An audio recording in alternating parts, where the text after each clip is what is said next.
pobre Ricardo Salinas Pliego. Totalmente. Cumplió años y estuvo muy contento echando chifladazos contra el gobierno y los zurdos. Y bolas que le dan un estate quieto en un tribunal colegiado. Y bueno, a ver mañana, porque mañana es su festejo en la Arena Ciudad de México. Si usted quiere ir, pues vaya. Ahí a Salinas Pliego le urge que haya gente en su festejo de sus 70 años, su cumpleaños número 70. Bueno, iniciamos de esta manera 7 días. Obed, buen día a usted que nos ve y que nos escucha, pero sí, fue una semana de malas noticias para Salinas Pliego, ¿no? Así es, un tribunal ahí colegiado, como dices, le tumba esta decisión que había dado un juez previamente de que no podía cubrir su deuda con los acreedores, que cuando la adquieres de $400 millones, ahorita ya debe de ir más de 580 millones de dólares esta nueva actualización. Pues básicamente dice que no tenía sentido el argumento de que no podía pagar por la pandemia. Es lo que dice el juez, ¿no? No, pues no, obviamente se encontró con un juez a modo que le hizo el favor de dejar las cosas en parálisis, y eso generó una situación también inconveniente para el propio gobierno de México, porque los acreedores de Ricardo Salinas Pliego y de Televisión Azteca, que efectivamente quieren que se les pague los $400 millones que le prestaron, ya con recargos con intereses, pues habían quedado en estado de indefensión, digámoslo de esa manera, y recurrieron inclusive a las reglas del TEMEC. Así es. Y bueno, eso ya se destrabó por parte de un tribunal colegiado, y es una mala noticia para Ricardo Salinas Pliego, aunque él dice, no, fue un acto ilegal, y yo sí quiero, nosotros sí queremos negociar, ¿no? Sí, dice que se va a reunir con los acreedores, quienes ya lo tienen demandado básicamente para que pague, y recordemos que este es un fallo que se da aquí, lo da un tribunal, no resuelve el asunto de fondo, simple y sencillamente quita el obstáculo, ¿no? Ajá, exacto, el obstáculo, el pretexto para no pagar, y eso es aquí en México. Recordemos que ya en Estados Unidos se había determinado, un juez que había pedido allá en Estados Unidos que básicamente lo mismo, ¿no? No era su jurisdicción, pero decía que no podía existir ese impedimento. El tribunal de aquí en México dice, pues sí, tiene razón, no puede existir el impedimento, y pues ya no tiene al menos ese escudo que le permitía. Se destraba el asunto, ¿no? Sí, se destraba el asunto que impedía a Ricardo Salinas Pliego pues pagar lo que debe. Pues ese es el asunto de fondo, un deudor más. Una de sus tantas deudas. Pues vive de prestado y todavía se hace el digno. Bueno, este es un trabajo que le presentamos a usted en este arranque de 7 días en este viernes. ¡Ánimo! Ya vienen las heladas. Ricardo Salinas Pliego deberá pagar a sus acreedores de Estados Unidos más de 580 millones de dólares que adeuda a sus acreedores extranjeros. Así lo resolvió el 10º Tribunal Colegiado en Materia Civil del Primer Circuito. Con tal determinación, el Tribunal Colegiado revocó la protección con la que Salinas Pliego contaba desde 2020, cuando un juez de la Ciudad de México protegió a TV Azteca para no pagar $400 millones bajo el argumento de la pandemia de COVID. En 2020, el juez Miguel Ángel Robles Villegas usó la pandemia como pretexto para autorizar a Salinas Pliego a no cumplir su deuda con los acreedores. El nuevo fallo establece que las medidas decretadas fueron excesivas e imprecisas al suspender de manera general los efectos del contrato. Este caso se originó a partir de un contrato de emisión de bonos celebrado entre TV Azteca y un banco de Nueva York. Pero luego de que la institución financiera emitió un aviso de vencimiento anticipado de la deuda por presunto incumplimiento, la empresa de Salinas Pliego promovió un juicio ordinario mercantil en la que pidió la nulidad del aviso y la suspensión temporal de sus pagos. El argumento que TV Azteca utilizó para promover esta suspensión de sus pagos fue que las consecuencias económicas de la pandemia por COVID-19 constituían un caso fortuito o fuerza mayor que justificaba el incumplimiento de sus obligaciones. Sin embargo, en la nueva sentencia, la Suprema Corte de Justicia de la Nación precisó que las situaciones extraordinarias, como la pandemia por COVID-19, no eximen automáticamente del cumplimiento de las obligaciones contractuales, ya que para que opere la figura del caso fortuito o fuerza mayor, deben acreditarse plenamente sus elementos conforme a la ley.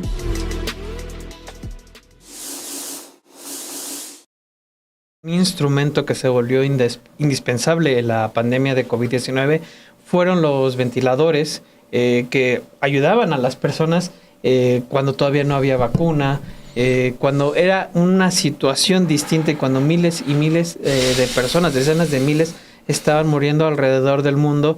Los ventiladores fueron indispensables para tratar este virus, esta pandemia.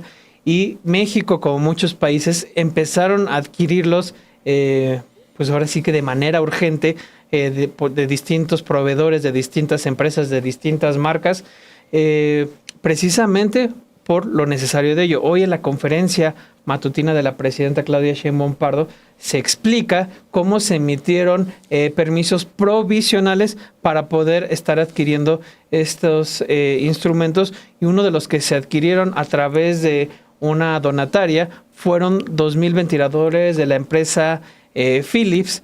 Se empezaron a utilizar y en 2021 el gobierno de Estados Unidos, la FDA del gobierno de Estados Unidos, determina que ciertos modelos, que muchos de los cuales fueron donados, por ejemplo, a México, de esta marca, tenían una espuma que impedía que hicieran mucho ruido, para que no estuvieran ahí haciendo mucho ruido, estuvieran vibrando, pero esa espuma se desgastaba y lo que hacía es que emitía un gas tóxico que terminaban respirando las personas que de por sí ya tenían una insuficiencia respiratoria, lo cual evidentemente tenía un impacto negativo.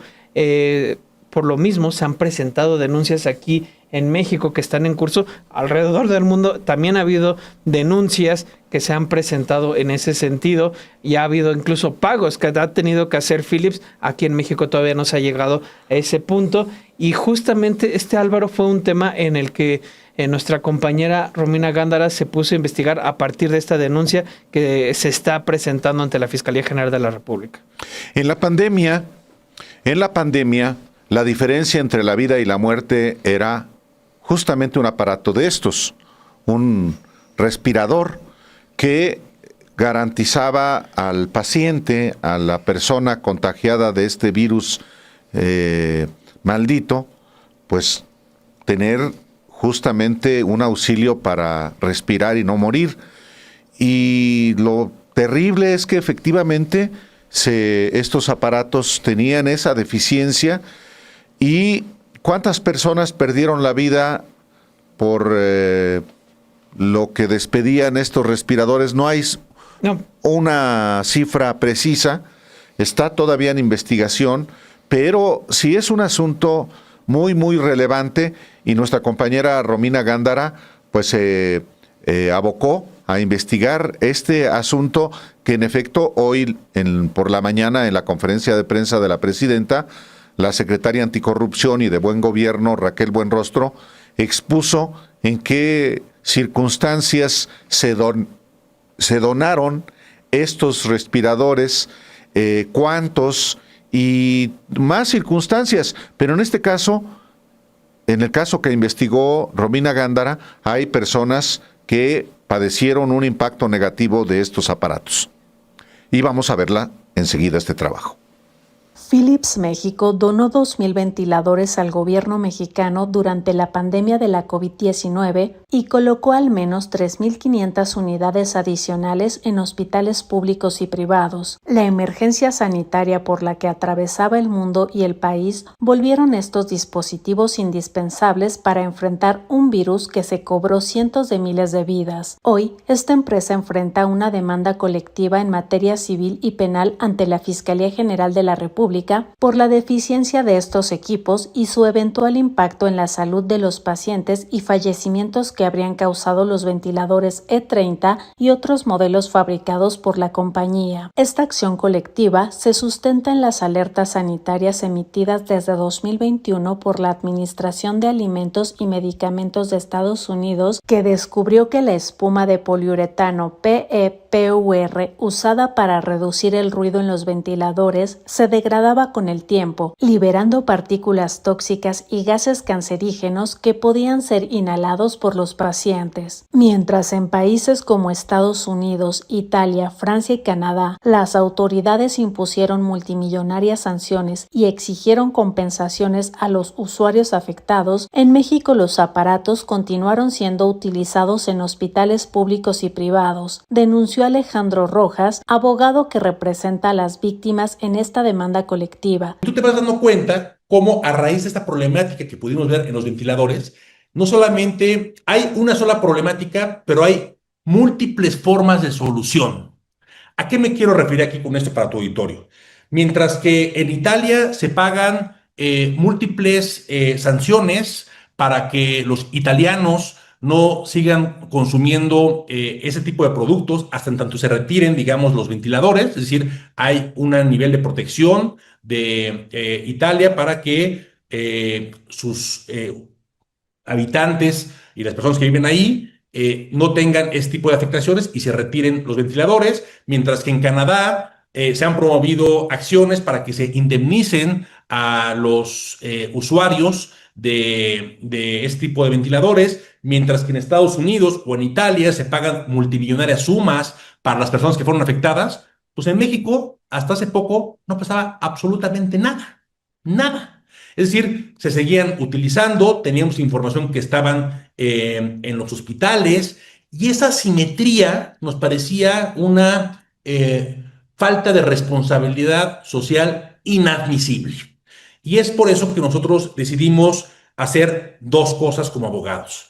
Primero, empezar a inventar, convocar a las múltiples personas que han sido afectadas por este tipo de hechos para unirnos en una sola demanda colectiva. Hasta ahora llevamos aproximadamente 70 personas que quieren que iniciemos estas demandas colectivas. Hemos iniciado una primera demanda colectiva. Vamos a iniciar más demandas colectivas, inclusive estamos buscando organizaciones de la sociedad civil que se quieran sumar para hacer esas demandas colectivas.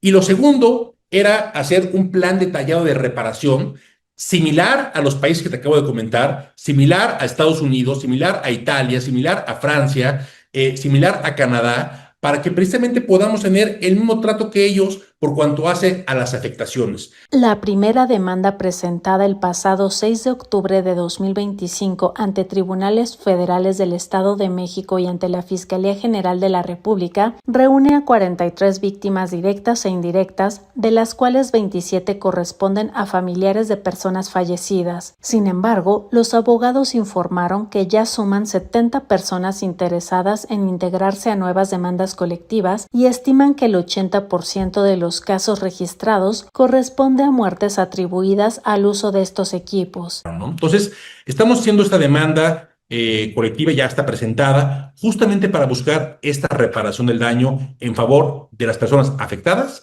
y en caso de quienes han fallecido, pues en favor de los familiares que sufrieron alguna afectación en su calidad de víctima indirecta.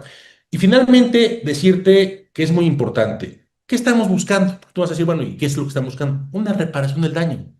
Una reparación del daño integral. ¿Por qué motivos? Porque desde el 2021 ya se tenía pleno conocimiento de diversas afectaciones de estos respiradores y no se hacía nada. Seguían siendo utilizados en hospitales públicos, en hospitales privados.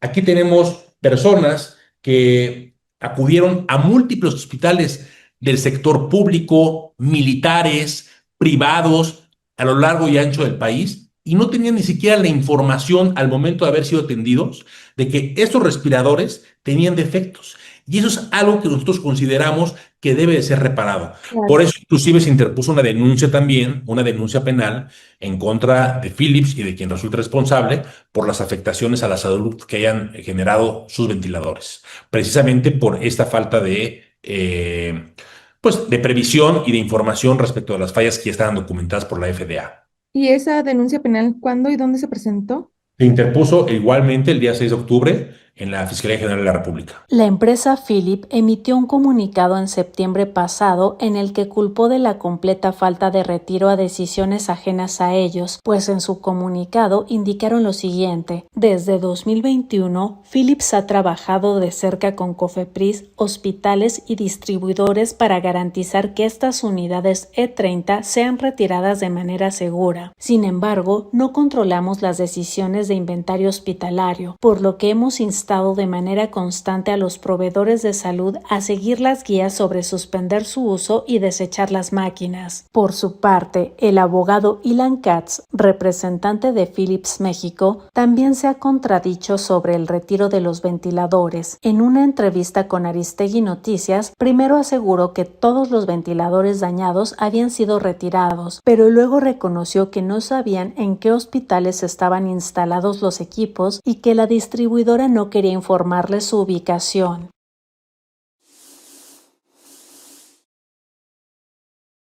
Sí, es un asunto muy, muy delicado el tema de los respiradores. Y obviamente, como parte del trabajo de Romina Gándara, pues también habló con familiares de víctimas, con familiares de quienes padecieron COVID y que utilizaron como pacientes estos equipos para ayudarlos. Algunos perdieron la vida.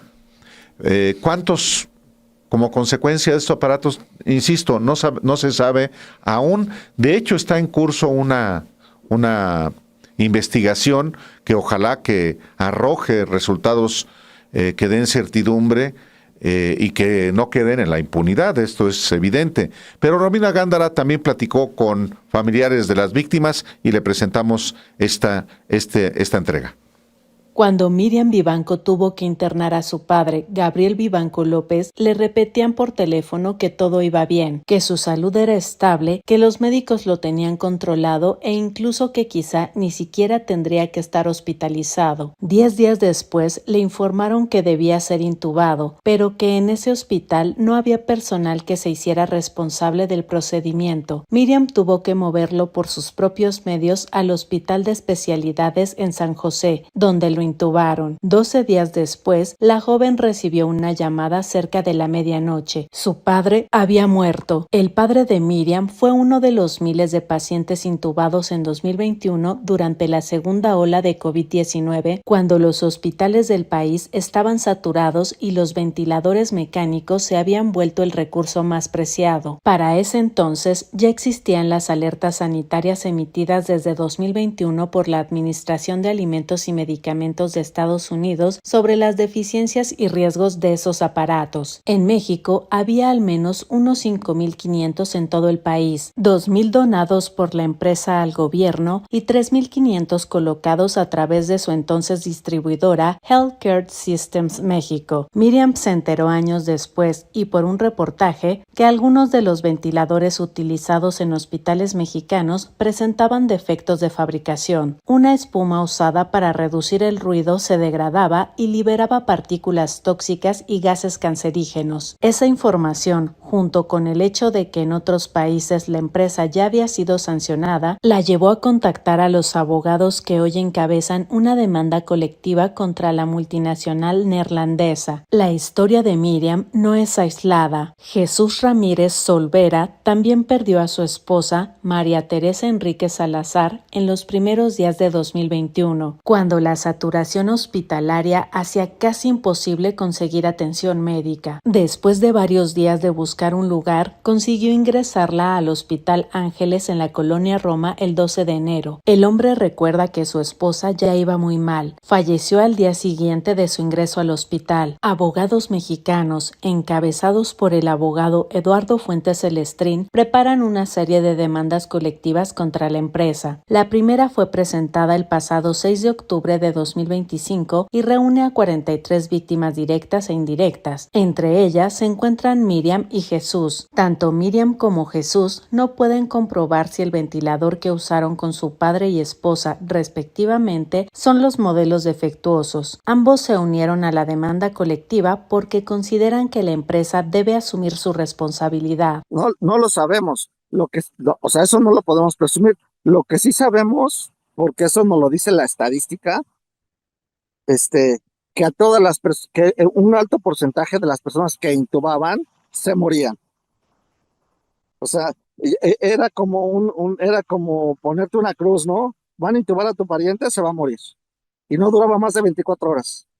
Y eso está estadísticamente comprobado. No te estoy diciendo algo que no sea cierto. Entonces, no te estoy diciendo ninguna información. Si nos metemos al tema de las estadísticas, lamentablemente voy a tener la razón. El caso, que ahora se ventila ante la Fiscalía General de la República y tribunales federales, no solo busca reparación económica, también busca que se reconozca el valor de las vidas perdidas. Pues estamos solicitando una reparación del daño, porque mira, lamentablemente en mi caso yo puedo decirte que mi papá estuvo luchando. Como yo como personal me daba cuenta obviamente de que había defunciones a cada ratito y que muchos ni siquiera aguantaban el hecho de la intubación, duraban muy poco tiempo. Mi papá duró un poquito más, sin embargo, con el paso del tiempo, pues su salud se fue deteriorando. ¿Qué mensaje quisieras enviar a la empresa Philips y a quienes están pues involucrados en no haber retirado estos ventiladores? Mira, lamentablemente estamos en un país donde la corrupción impera. Es lamentable que lucren con la salud de las personas. Es lamentable que el mismo gobierno vea a las personas como números y no como lo que son, pacientes. Pacientes que el día de mañana pueden mejorar o no. O sea, se les olvida mucho el lado ético. Esta semana el Comité Coordinador del Sistema Nacional Anticorrupción pide una investigación profunda sobre las discrepancias en la declaración patrimonial y fiscal del senador morenista Dan Augusto López Hernández. Nos pusimos en revisión precisamente de la evaluación patrimonial que se puede desprender a partir de la consulta que uno hace de las distintas declaraciones patrimoniales que ha hecho Adán Augusto López Hernández desde hasta donde pudimos alcanzar los registros, que fue 2019 cuando llega... Como gobernador. Exacto, cuando llega a asumir ya como gobernador su primera declaración, hasta la última ya, ahora como senador. Llama la atención dos cuestiones, discrepancias, porque en algún momento, por ejemplo, Álvaro él en un primer momento reporta que tiene una casa que compra al contado, 2 locales que también compra al contado y 3 vehículos que también compra al contado. Todos ellos en más o menos entre 2008 y 2016 más o menos es cuando los va comprando. Y de repente empieza a reportar, y también reporta muchas monedas, joyas, meneje de casa, que es todas las decoraciones. Un año después dice que ya no tiene nada y al día siguiente creo que siempre sí lo tiene. Después ya solamente es de su familia. Empieza a atestar todas las cuestiones. A ocultar. Sí, ocultar de los locales. Se pierde el registro porque ellos cuando se desprenden de algo tienen que reportar que se desprendieron, cuánto fue el costo y demás. No sabemos qué sucede con esos locales. Que compraron terreno en 2020 al contado también. Y hoy en día no tiene la casa, no tiene el terreno, no sabemos qué sucede. Tiene 2 terrenos que le son dados por herencia. Ya no tiene carros, no tiene nada ya ahora. Y lo poco que tiene está atestado en su declaración patrimonial de Adán Augusto López Hernández. Es un patrimonio turbio. Como turbio es el personaje. Adán Augusto López Hernández, yo lo recuerdo, lo platicaba hace un momentito con Obed, en Tabasco lo recuerdo de manera específica en la elección del año 2000 en el estado de Tabasco, siendo coordinador de campaña de Manuel Andrade Díaz. Y era al mismo tiempo secretario general del PRI de Tabasco. Y en ese entonces, pues él estaba muy contento en el PRI de Roberto Madrazo en Tabasco, mientras Andrés Manuel López Obrador, después del fraude del 1994, pues ya era el presidente del PRD. Adán Augusto López Hernández buscó inclusive ser gobernador interino de Tabasco, después de que el Tribunal Electoral del Poder Judicial de la Federación anuló la elección del año 2000 de Manuel Andrade por fraudulenta, y buscó él que Roberto Madrazo pudiera darle su aval. No ocurrió, se quedó como gobernador interino. Estaba yo viendo también Enrique Priego Oropesa. Enrique Priego Oropesa, que luego sería, con Adán Augusto López Hernández, presidente del Tribunal Superior de Justicia. ¿Por qué razón? Pues porque son miembros del grupo de Manuel Gurría Ordóñez, el gobernador que llegó en 1992 como gobernador sustituto y que es en realidad quien impulsa la carrera de Adán Augusto López Hernández. Primero lo designa como presidente de la Junta de Conciliación y Arbitraje del Estado de Tabasco, y luego lo hace subsecretario de Gobierno, que es cuando entra en relación con Hernán Bermúdez Requena, el jefe de la Barredora, quien fue secretario de Seguridad del gobierno de Adán Augusto López Hernández en Tabasco. Hago este recuento para que usted advierta el origen y la evolución de Adán Augusto López Hernández hasta cuando fue secretario de Gobernación del presidente Andrés Manuel López Obrador y luego aspirante a la candidatura presidencial. Un hombre turbio, siempre, hasta para las relaciones. Alejandro Páez y yo fuimos a verlo. Yo le escribí a Adán Augusto López Hernández y le dije: oiga, secretario, queremos verlo para platicar con usted sobre si va a buscar la candidatura presidencial. Y dice: sí, cómo no, nos dio una cita, fuimos a ver a Adán Augusto López Hernández. Dije: pues le solicitamos formalmente también una entrevista. Nos dijo que sí, quedamos y nada. No pasó nada. Nada. Y entonces, es un hombre muy peculiar.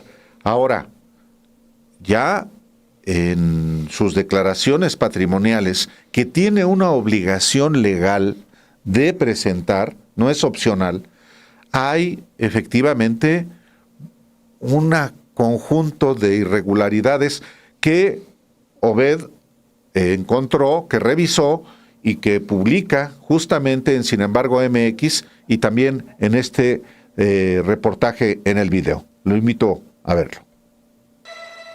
La evolución patrimonial de Adán Augusto López Hernández desde su gubernatura en Tabasco en 2019 hasta su cargo como senador en 2025 presenta numerosas inconsistencias. En su declaración más reciente afirmó poseer solo 2 terrenos heredados y carecer de vehículos o bienes inmuebles, lo que contradice su historial patrimonial previo.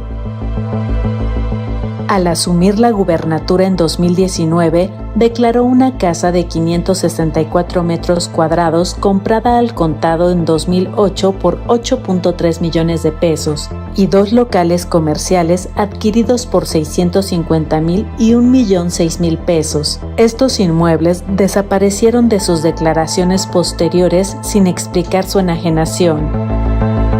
En 2019, como gobernador, reportó un sueldo mensual de 104,999 pesos y 4,680 pesos por otros ingresos. Al año siguiente declaró el mismo salario e ingresos adicionales por 2.7 millones de pesos por arrendamiento y 211,330 pesos por otros conceptos. En 2021, mediante una declaración de modificación, informó haber adquirido al contado un terreno de 6,956 metros cuadrados por 1 millón de pesos en 2020. Sus locales comerciales no volvieron a ser mencionados. Ese año reportó un salario anual de 1,519,110 pesos. Por actividad financiera, 273,828 pesos y por arrendamiento 3,103,448 pesos. En su última declaración como gobernador, indicó una remuneración mensual neta de 938,158 pesos, 140,880 pesos por actividad financiera y 2.4 millones por arrendamiento. Al inicio de su mandato también había declarado joyas, metales y menaje por un valor de 6,947,192 pesos. Respecto a vehículos, en 2019 reportó 3 unidades compradas al contado, una Toyota Highlander 2013, un Jetta 2015 y una Suburban 2014. En 2021 ocultó temporalmente esta información, pero luego la reinstauró. Como secretario de Gobernación solo declaró la Highlander y el Jetta, y al llegar al Senado en 2024 únicamente reportó la Toyota Highlander. En su etapa como secretario de Gobernación, su declaración inicial de octubre de 2021 mostró una remuneración mensual neta de 110,877 pesos, 34,228 pesos de un fondo de inversión y 300,000 pesos por arrendamiento. Para 2022, reportó un ingreso anual neto de 1,635,795 pesos por su cargo, 687,827 pesos de fondos de inversión, 101,619 pesos de otra actividad financiera y 3.6 millones por arrendamiento. Existen discrepancias sobre otros ingresos privados. Aceptó haber recibido 79 millones de pesos de empresas privadas en 2023 y 2024, pero sus cifras específicas suman 47,167,000 pesos, creando una diferencia de 31 millones. Sus declaraciones como senador en 2024 y 2025 solo registran ingresos públicos, sin reflejar estos montos privados. En su última declaración senatorial, negó poseer su casa y terreno anteriores. En su lugar, reportó 2 terrenos heredados en septiembre de 2024, uno de 1,673 metros cuadrados, valorado en 2.761 millones de pesos, y otro de 433 metros cuadrados por 777,726 pesos. No especificó la ubicación de estos ni justificó la desaparición de sus propiedades anteriores.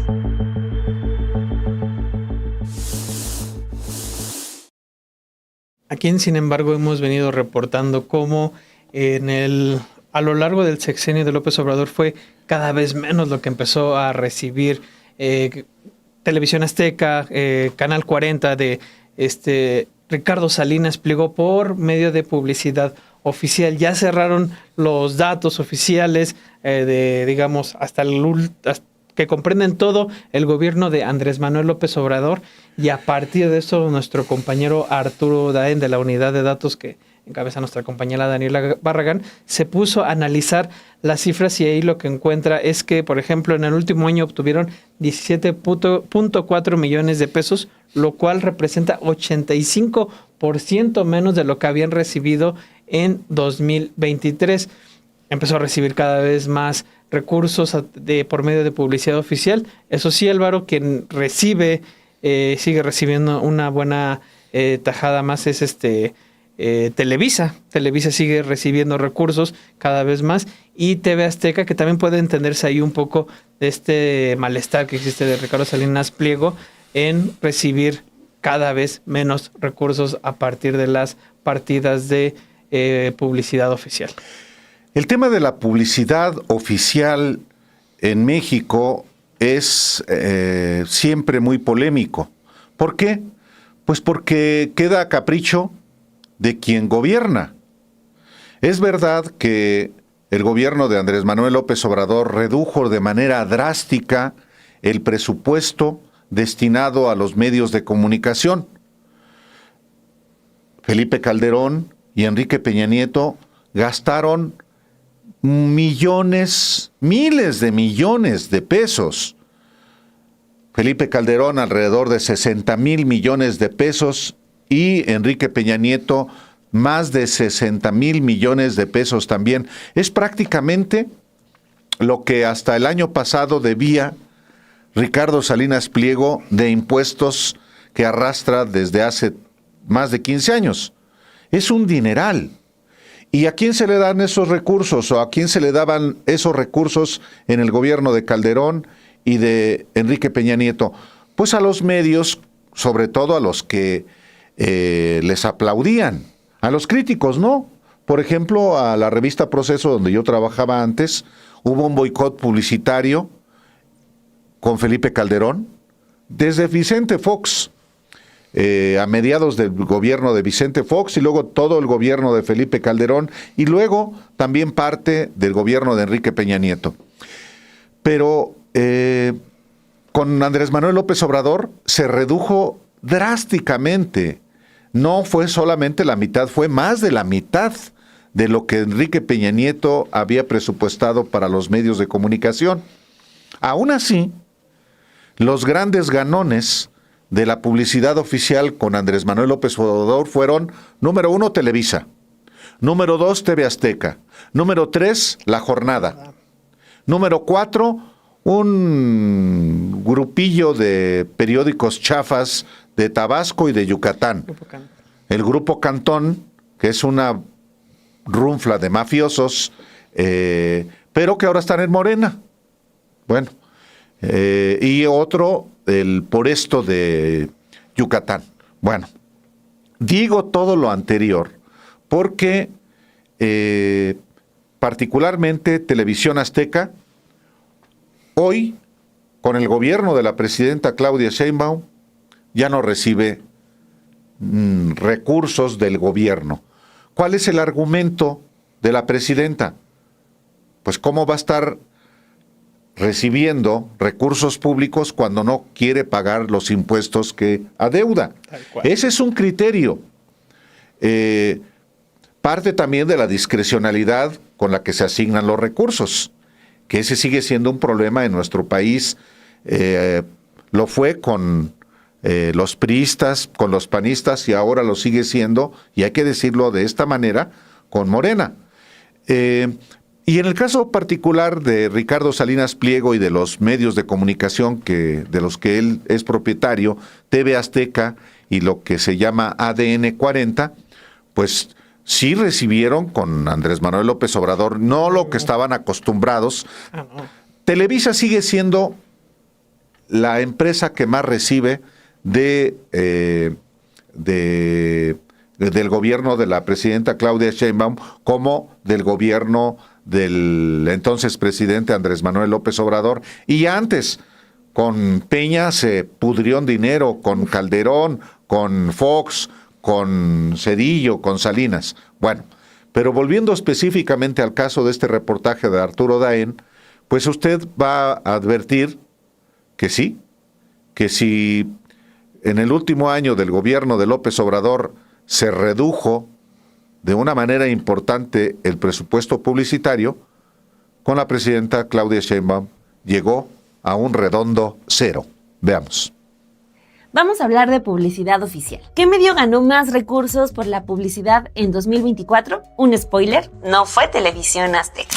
De hecho, por primera vez en varios años, los medios de Ricardo Salinas Pliego quedaron fuera del top 10 de ingresos por transmitir o publicar anuncios de dependencias del gobierno federal. En todo 2024, de acuerdo con los datos que actualizó la Secretaría Anticorrupción, TV Azteca y Canal 40 solo obtuvieron 17.4 millones de pesos por este tipo de contratos. Esto sería el 85% menos respecto a los 111 millones que habían obtenido en el año 2023, lejos de los 367 millones que llegó a recibir TV Azteca en 2019, en el primer año de gobierno de Andrés Manuel López Obrador. Ya con Claudia Sheinbaum como presidenta, solo está el registro de 2 contratos para TV Azteca, 2 que le dio la Sedena por 2.8 millones de pesos en octubre y diciembre del 2024. Pero desde entonces, nada para los canales de Salinas Pliego. En 2025 no aparece el registro de un solo contrato con esos medios. Televisa es la otra cara de la moneda. Esta televisora no solo lideró de nueva cuenta el listado de quienes reciben más recursos de publicidad oficial, además tuvo su mejor año desde el 2019 al recibir 356.860.000 pesos por transmitir los anuncios del gobierno. Esto es 133 millones más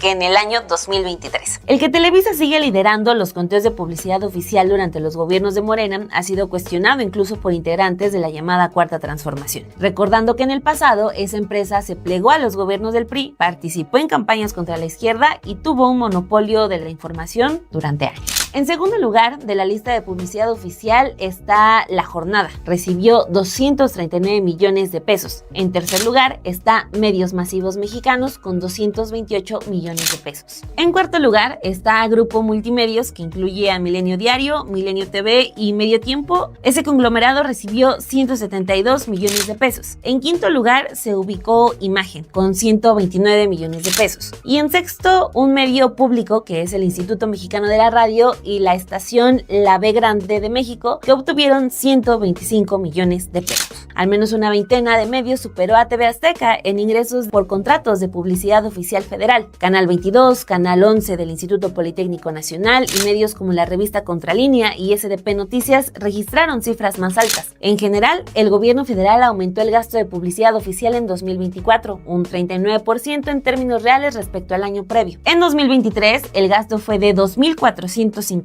millones de pesos y en 2024 subió a 3.608 millones de pesos. Esto es 1.000 millones más. No se había rebasado la cifra de los 3.000 millones de pesos desde el año 2019. Y esto ocurrió en el último año de gobierno del expresidente Andrés Manuel López Obrador, que fue año de elección presidencial en la que resultó ganador de nueva cuenta el partido Morena con su candidata Claudia Sheinbaum Pardo.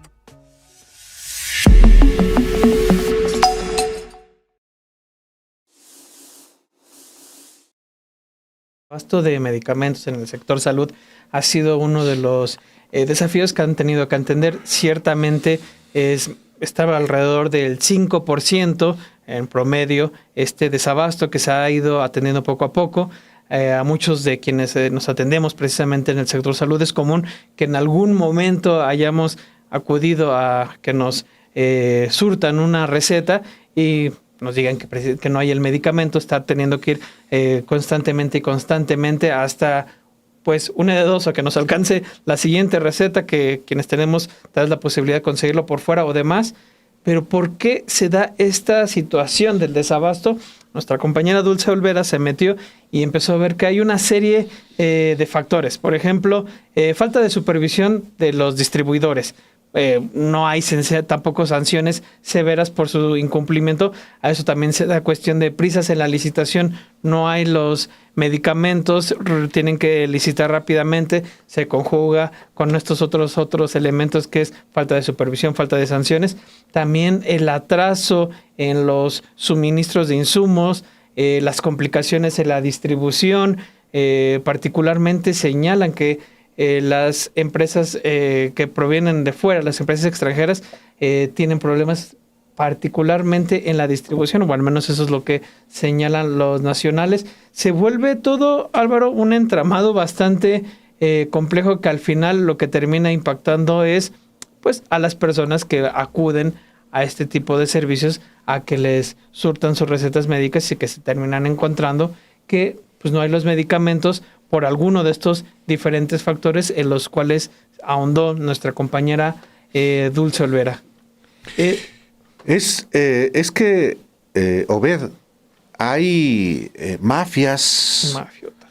Y había mafias que controlaban la venta de medicamentos. Intermediarios, no eran ni siquiera fabricantes. Claro, hacían el gran negocio porque también las autoridades decían, bueno, tú consígueme todos los medicamentos que hacen falta y te pago lo que tú me cobres.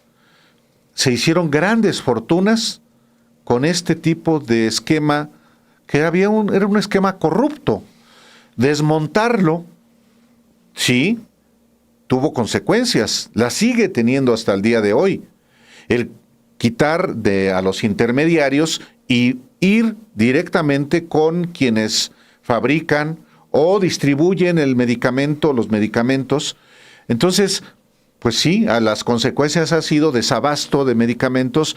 A veces también no hay medicamentos, no porque no haya mala fe. Bueno, desastres naturales, por ejemplo, han tenido un impacto. Por ejemplo, se destruye una fábrica de ciertos medicamentos, pues genera desabasto. Entonces, en la India, por ejemplo, ¿no? Digo todo esto también para entender, pues sí, que no es nada sencillo el poder garantizar lo que debe garantizarse a un paciente, que tenga su medicamento en el sector salud, en la institución que le corresponde. Y eso es independiente de si hay una bodegotototota donde se almacenen los medicamentos. Si no hay medicamentos, ¿para qué quieres una megafarmacia como la de Huehuetoca que creó el Andrés Manuel López Obrador? Ahora hay flotillas de vehículos que para garantizar que lleguen rápido. Lo importante es que haya. Ahora, si los hay y se requiere también utilizar esos vehículos, me parece correcto. Lo importante para una persona que requiere el medicamento es que vaya a la farmacia de la institución y que se encuentre allí ese medicamento. No es nada sencillo, son millones y millones y millones de piezas para ciertos padecimientos, a veces rarísimos, pero debe haber ese medicamento. Bueno, este reportaje de nuestra compañera Dulce Olvera tiene que ver con ese, y vamos a verlo. La Secretaría de Salud reporta que en este octubre se han entregado más de 78 millones de piezas y otras más de 60 millones de medicamentos e insumos médicos ya están en tránsito a las instituciones de salud pública, pero ese alrededor de 5% de recetas no surtidas en el Seguro Social ha continuado. La Secretaría de Salud, la industria farmacéutica y la organización Cero Desabasto lo atribuyen a la falta de supervisión y sanciones severas a incumplidores, a prisas en la licitación y a atrasos tanto en el suministro de insumos como trabas en la distribución. El subsecretario de Integración Sectorial, Eduardo Clark, encargado de las compras consolidadas de medicamentos, asegura que más del 95% de las recetas del IMSS, ISSSTE y hospitales de alta especialidad se surten y el abasto en el IMSS Bienestar llega al 92%. Pero detalla la serie de obstáculos burocráticos para no poder surtir las millones de recetas restantes contra el cáncer o padecimientos endocrinos y psiquiátricos. La prisa en licitar en octubre de 2024 para tener medicamentos en 2025-2026, ya que en la transición del gobierno federal los contratos se acabaron en diciembre de 2024. Clínicas u hospitales que no solicitan a la Secretaría de Salud comprar ciertas claves faltantes en el inventario, la negación de los proveedores de distribuir en clínicas de comunidades rurales y la negación de la farmacia pública porque aunque se adquirió la medicina equivalente, la receta del médico dice otro nombre con otra fórmula o versión. Por su parte, la Asociación Mexicana de Laboratorios Farmacéuticos, AMELAF, dijo que la mayoría de las empresas señaladas de incumplimiento no son mexicanas y no son fabricantes, sino distribuidores, y que las afectaciones obedecen a retrasos en la cadena de suministro de insumos para la fabricación de medicinas, órdenes de compra, distribución y entrega en los centros de distribución. También en algunos puntos de entrega del IMSS Bienestar se presentaron problemas en la recepción de medicamentos. En septiembre de 2025, la Secretaría de Salud registraba 152 millones de piezas entregadas y más de 74 millones de piezas incumplidas. Después de que Clark señaló en la conferencia matutina de la presidenta Claudia Sheinbaum la lista de farmacéuticas que incumplieron el contrato, se reportaron 0 piezas incumplidas, más de 78 millones de piezas entregadas, más de 60 millones en tránsito y 28 millones en validación de entrega, de acuerdo con datos del portal Entrega de Medicamentos de la Secretaría de Salud.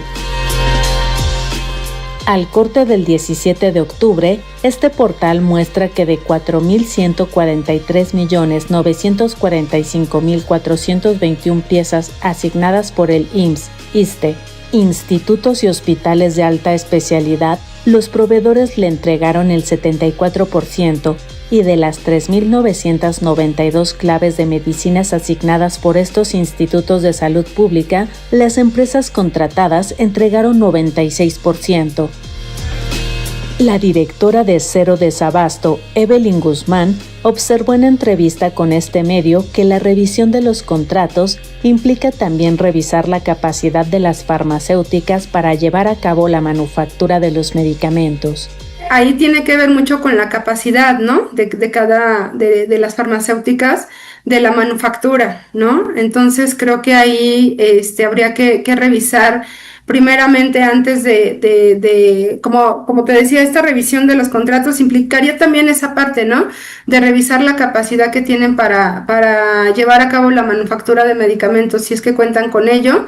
Y sobre todo pues también establecer en los mismos contratos pues fechas para la entrega de los medicamentos y las sanciones. Vuelvo a repetir, creo que sí soy muy enfática en esta parte de que aunque el gobierno ha mencionado que una de las sanciones o la sanción más importante que impondrían pues es inhabilitarlos, ¿no? Inhabilitar a las farmacéuticas que están incumpliendo.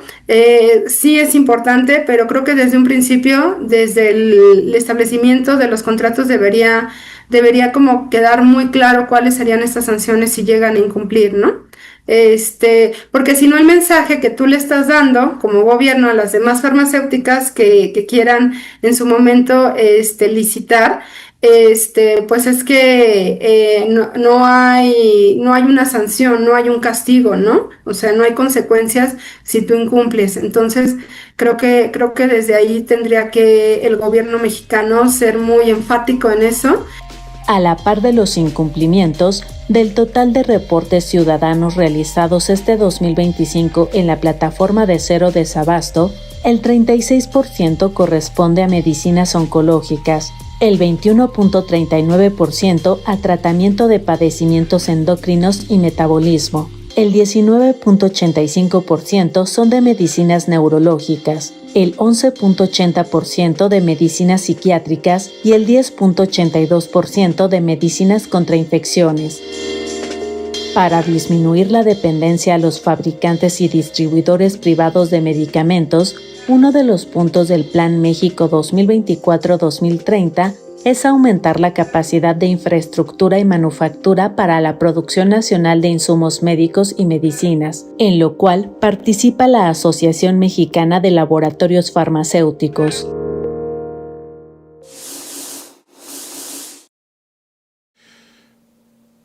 El patrimonio de Adán Augusto López Hernández, como ya le informamos aquí, es turbio. Y un grupo de integrantes del Sistema Nacional Anticorrupción, que fue creado en el gobierno de Enrique Peña Nieto y se convirtió realmente en un elefante blanco que está a punto también de extinguirse, pues planteó a diversas instituciones, empezando por el Senado, aclarar las inconsistencias justamente del patrimonio de Adán Augusto López Hernández. Alejandro Páez y yo entrevistamos ayer a la presidenta del Sistema Nacional Anticorrupción, Vania Pérez. Pero además de hablar justamente sobre las razones de la explicación del patrimonio de Adán Augusto López Hernández, pues apareció otro tema: corrupción en el sistema anticorrupción. Por si fuera poco. Por si fuera poco. Y es un asunto muy relevante al que naturalmente le vamos a dar seguimiento, pero es muy relevante que usted escuche esta conversación con Vania Pérez Morales, insisto, presidenta del Sistema Nacional Anticorrupción, sobre, sí, Adán Augusto López Hernández, pero también sobre presunta corrupción, lo digo de esta manera, presunta corrupción de miembros del Sistema Nacional Anticorrupción, Obed. Así es, el sistema que fue creado, recordemos, en el gobierno de Enrique Peña Nieto como una manera de salir al paso a las acusaciones que existían en ese entonces por todo lo que se desprende de la Casa Blanca, la presión que se ejerce, se crea este organismo. Es muy cuestionado por el presidente Andrés Manuel López Obrador, esta nueva presidenta que asume este año precisamente, pues empieza a revelar que desde la Secretaría Ejecutiva es de donde empiezan a ellos a notar conductas que presumiblemente corresponden a actos de corrupción, lo cual ya ellos han pedido una auditoría forense, que es donde pueden conocer a detalle qué es lo que sucede, y pues es algo que está en curso, Álvaro, y pues, sí. Y pues con esto, Álvaro, estaríamos acabando este 7 días. 7 días, sí, en este viernes ya de heladas por fin, en el que podremos dar paso. Claro. Hasta dentro de 8 días ya hablamos con nuevos temas, pero los dejamos con este fragmento de la entrevista que tienen con la presidenta del Sistema Nacional Anticorrupción. Muy buenos días, buenas tardes y hasta pronto. Si de algo deberíamos de ser guardianes, es de la Ley General del Sistema Nacional Anticorrupción y de la Ley General de Responsabilidades Administrativas.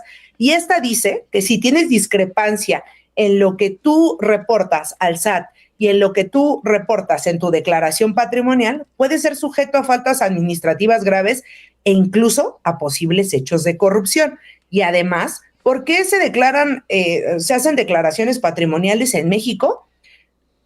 Porque nosotros pagamos a los servidores públicos en este país y debemos de saber qué pasa con nuestro dinero.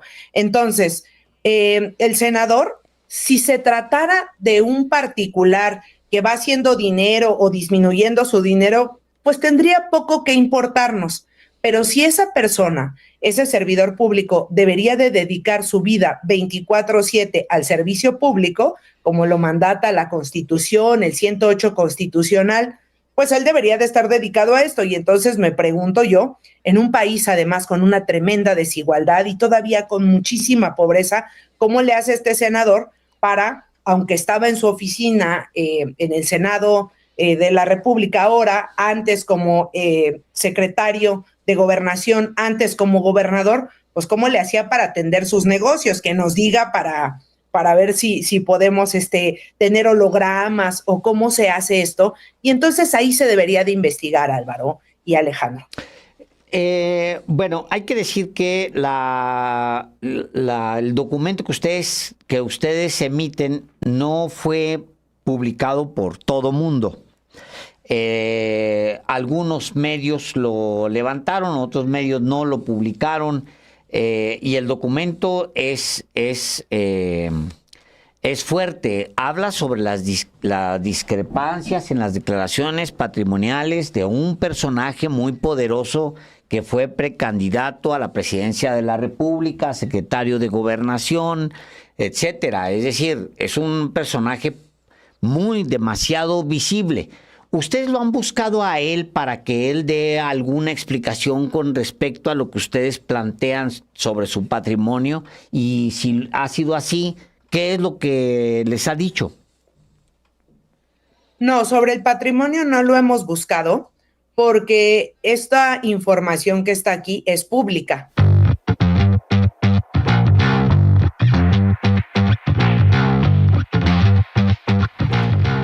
Siete días. El programa semanal de Sin embargo al aire, ahora en vivo y en nuevo horario.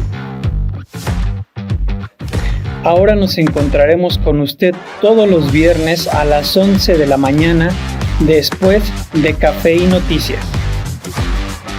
Como todos los viernes, le presentaremos el trabajo del equipo de investigación de Sin embargo, con reportajes, entrevistas, crónicas, hallazgos. Recuerde, viernes a las 11 horas con Obed Rosas y Álvaro Delgado, por Sin embargo, al aire.